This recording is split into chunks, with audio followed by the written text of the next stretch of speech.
If you know anything about the current internet ecosystem, you probably already know that the adpocalypse has seemingly returned to Twitch. Now, as a professional loser, aka your average YouTube viewer, this sounds pretty familiar. You see, back before brain rot took a stranglehold on the world, YouTube experienced crashes that we will probably never see ever again. If you think Twitch is You bad, said America deserved 9/11. Did you mean that?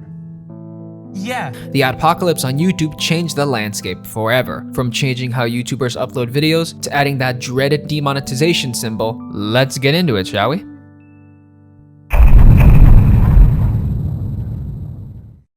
Back in the day, almost 10 years ago, Jesus Christ, YouTube was pretty lenient on what content was allowed. Edgy content is what pulled viewership, and even normal gaming channels geared towards children made some pretty risky content, with enough offensive jokes that nowadays can get your channel terminated. Demonetization or limited ads were in place, but they were fairly conservative as advertisers were more than happy to put ads on pretty much anything. Even back then, YouTube was the king of entertainment, so it essentially was a win-win for the creator and the advertiser. The creative could make whatever the hell they wanted, and the advertiser can make bank on the ads. That was until 2016, when YouTube made a sudden shift towards more family-friendly content. Now, edgy stuff still existed and was still allowed, but it was clear that corporate culture and sanitization was coming to YouTube. Back then, bigger corporations or legacy media looked down on YouTube, but as it grew larger, they began to either switch over or hold shows or videos on the site. Think about the late night host invasion that we had during this time and how they were always on the trending page. YouTube, seeing this as a gold mine, started to regulate content a bit more liberally to keep the big TV advertisers nice and happy. That was until February 2017, when PewDiePie, the once golden boy of YouTube, posted a video of himself hiring 2 Indian men on Fiverr to, I think it's best if I just show you, right? Subscribe to Keemstar.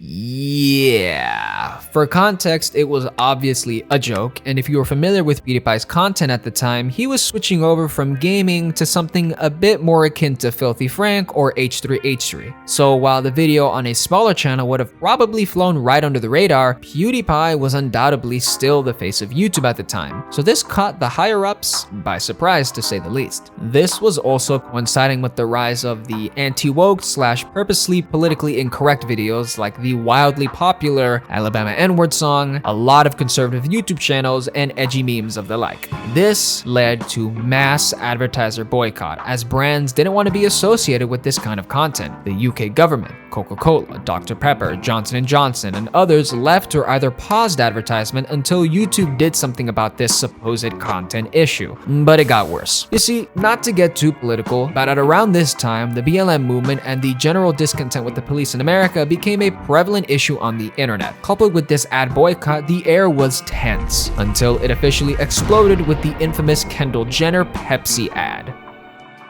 There have been many video essays made about how bad this ad was, but to say that it was harmful would be an understatement. Those in support of the BLM movement were offended that Pepsi thought they can buy their way into their revolution and resolve tension with a can of Pepsi. People on the opposite side were shocked by the shallowness of the advertisement and the ridiculous premise that all this tension, racial or not, can be solved by buying a product. This caused Pepsi to remove all their advertisements from YouTube as they were getting ridiculed on all sides. For months after these events, it was an advertiser desert, with channels that were previously pulling in tens of thousands of dollars a month on ad revenue alone were now barely bringing in close to half of that amount. Demonetization among creators became commonplace, with even the smallest of infractions being enough to completely strip a video or an entire channel out of their ads. By the summer of 2017, most large advertisers jumped ship, and the only channels that operated without significant issues were family channels. Now, did this kill already big established channels? No. It did, however, significantly hamper their creativity and their ad revenue. Aspiring creators and potential large channels on the rise would be killed because, unfortunately, they would be discouraged by the lack of revenue. Creators would be forced to change old thumbnails or self-censor old videos to avoid their channels from getting strikes or getting completely demonetized in the future. Videos that would routinely garner millions of views a month would be stripped from their monetization status, essentially losing the creator thousands thousands of dollars a month in passive income. By the end of the summer, things did calm down a bit, and advertisers were beginning to slowly trickle back into YouTube. Edgy content was still around, but they relied a lot more on other revenue streams like Patreon, sponsorships, and scam ads. Without advertisers, bad actors took over that empty ad space and paved the way for your typical pyramid scheme, fitness/nutrition scams, and other advertisements that are common nowadays. Everyone thought that by August, that was the end.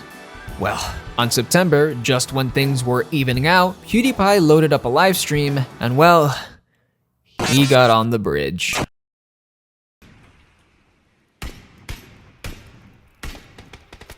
What a fucking... Jeez, oh my god, what the fuck? This incident didn't necessarily cause another ad boycott, but it did completely destroy PewDiePie's relationship with YouTube, and he no longer was ever really given the same spotlight as he used to get before. But that was it. No more trouble, right?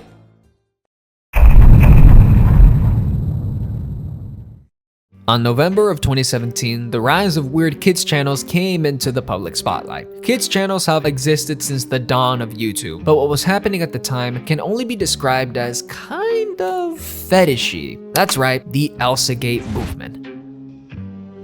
Elsagate was a set of controversies that concerned kids channels that produced content that contained pretty inappropriate subject matter. I don't think I can show you it without being completely demonetized, but it was a melting pot of just weird fetish material and other videos that were pedophilic in nature. The main channel at the focus of the second Adpocalypse was Toy Freaks. Without making this entire video about Elsagate, the channel's focus on gross out humor like kids vomiting, defecating, and other disgusting things made it a huge target for legacy media and other YouTubers who were calling out this weird content. The Toy Freaks channel already accumulated over 1 billion views over the course of its lifespan, and many advertisers and many people have already seen the videos before they were taken down. While it was banned, it did not stop advertisers like Mars, Adidas, HP, and others to leave. This, again, created another advertiser desert, which unfortunately didn't just affect smaller content creators, but it began to disproportionately affect channels targeted towards children. Believe it or not, most kids' content on YouTube isn't Elsagate, and many were just as they appeared, videos with the intention of entertaining children or even educating them. But just as that Adpocalypse was starting, what happened 2 months later in January is what threw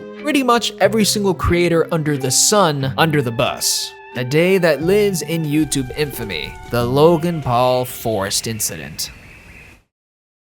So Logan Paul, love him or hate him, the man during this time was a YouTube juggernaut, especially among the younger crowd. He'd gotten himself into controversies before, but most of them were either tasteless pranks or just being kind of annoying. He already made himself enemy number 1 by disrespecting Japanese culture during his Japanese vlog series and treating the country like a playground. Yeah, that sounds familiar among influencers. But if that was the worst of his crimes, nothing would really change in the YouTube landscape. But one fateful day, Logan and his crew decided to film a vlog in Japan's infamous forest. This alone would have been disrespectful enough, as Logan would have treated the trip as essentially a gimmick and a joke. But what made this video go over the edge was the filming and shoddy censoring of a Yep, I got demonetized for this part of the video. Censoring, so can never be too safe.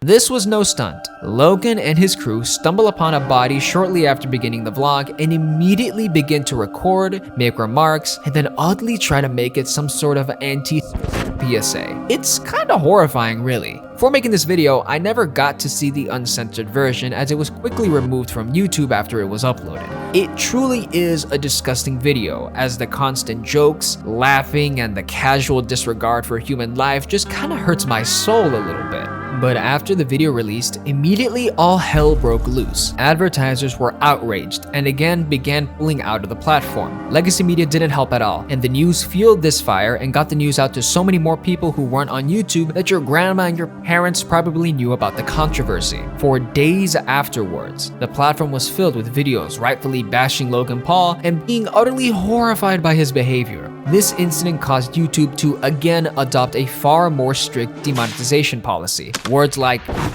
are not likely to get you demonetized, References to violence have to be far more tame and spread out in small chunks. There was also another huge policy change implemented after this event that creators claim was put into place to further restrict content and eliminate the chance of a copycat. YouTube made the partner program a lot harder to get into. Before 2018, the requirements were simply to get over 10,000 lifetime views, and that's about it. It was loose and fairly easy to get into. The new requirements were rough. You needed to have at least 1,000 subscribers and 4,000 watch time hours by the end of a 1-year cycle. This meant that you had to make content regularly if you were already monetized to keep within the program. You fall off the wagon once or fail to reach your watch time hour goal, and essentially you were done. This killed small channels and up-and-coming creators, leaving them in the dust. This also destroyed already monetized channels who just couldn't pull in the views. Although this was changed recently to something far more lenient, for the time, this hurt the small channel ecosystem. After Logan's apology tour, things calmed down, and once again, advertisers were slowly trickling back into YouTube and the site was healing.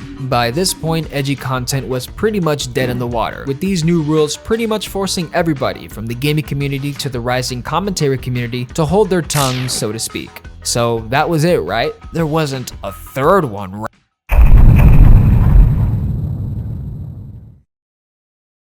You know that Elsa thing that I mentioned previously? Well, it's back. This time in the form of an angry ginger. On February 18th, 2019, Matt Watson posted a video alleging that a pedophile ring existed in YouTube comment sections of kids channels, placing the blame on the YouTube algorithm and corporate itself. He then implored his fan base to report this issue to the companies putting up ads on YouTube, creating the hashtag YouTubeWakeUp.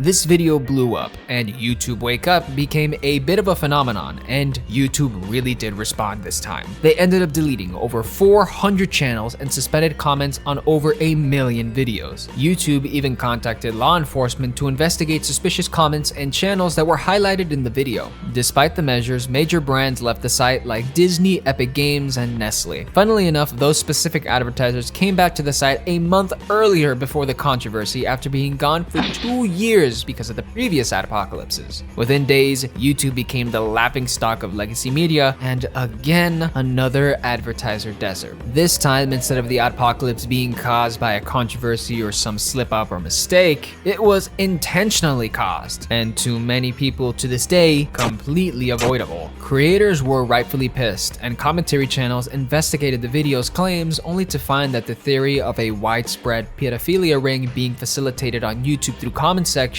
to be kind of ridiculous. Emp Lemon has a great video on the subject called Operation Red Herring that further explains the whole debacle. Long story short, while creators in the end gave Matt the benefit of the doubt, the community found the way the movement was handled to be less than stellar. Matt would actively livestream his phone calls with advertisers and called out other YouTubers who didn't support the movement or shamed them, and sometimes even alleged that they were pedophiles. Overall, this hurt more creators than it helped, as it was proven pretty much without a shadow of a doubt that no, YouTube does not have a super secret pedo ring at the center of a conspiracy theory. But again, advertisers came back and things were fine, right? There was absolutely no way that there was a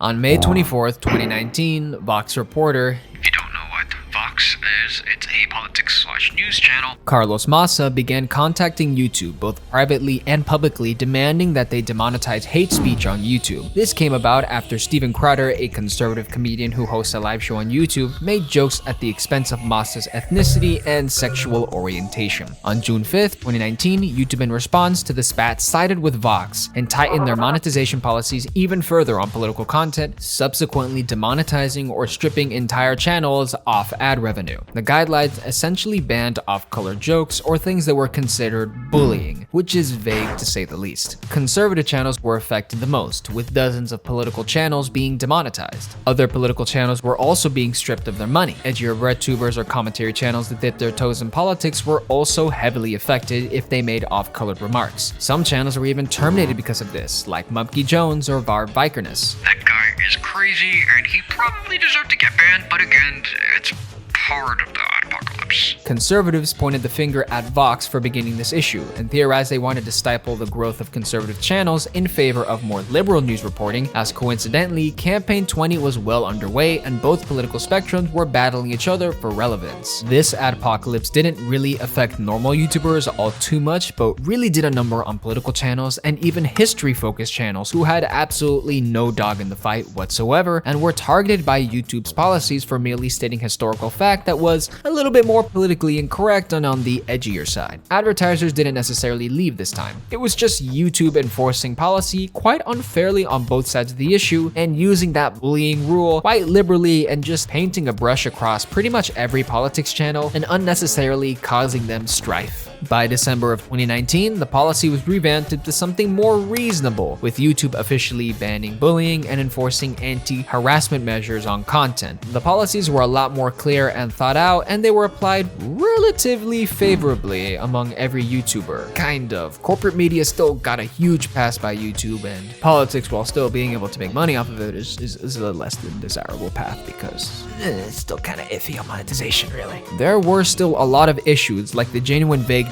of bullying or what is considered harassment, but overall it did spell the end of harassment commentary videos, so that's a plus, I guess. Though it did lead to the original Leafy is Here content cop being retroactively taken down because of iDubbbz's insults about Leafy's chin. Warranted, by the way. For now, that's all of the official adpocalypses. While YouTube isn't perfect by any means, it's in a relatively okay spot right now. Maybe. Anyway, I thought it would be fun to cover the history about this little yellow symbol and how it pretty much almost killed YouTube. It's been a pretty long time since we got another one. Let's just cross our fingers and hope there isn't a 5th, 6th, or 7th. So anyway, see you guys later. Hello, hi, thank you so much for the support on the Fallen Chungus video. That one was pretty low effort and I'm kind of glad it did well. But yeah. Big video in the works, probably over 30 to 40 minutes long, so hope to see the video by, I don't know, January, maybe towards February, I'm not too sure. But yeah, that's about it. Thanks.